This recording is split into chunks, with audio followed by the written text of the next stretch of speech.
Hey, thanks for watching my video. If you like what you see, please hit the subscribe button.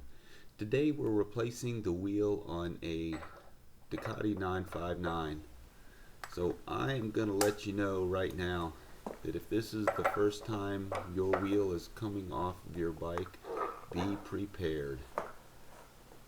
So my torque specs on this nut is 132 foot-pounds.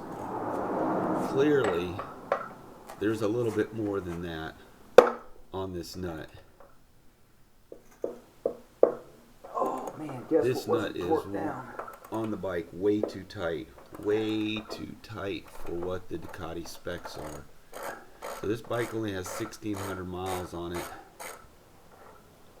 and I know the wheel has never been removed. There wasn't any scratches, scuffs, or anything on this nut that I'm removing right now. So once we get the axle nut out of the way,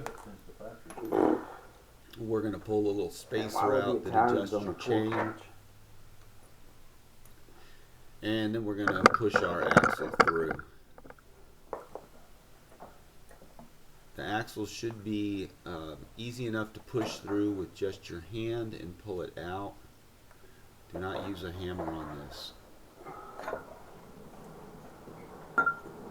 So your axle's out of the way, set it to the side, push your wheel forward a little bit so you can get your chain off and hang it on the swing arm. And then with the 959, you can lift the wheel out of the frame without removing your brake caliper. So just let your brake caliper hang in place and slide the wheel past the caliper. Don't let the wheel hit the caliper or you take paint off your rim. Once it's out, pull your right spacer off and set it down on the right side of the bike. And we're going to lay the wheel down on the ground,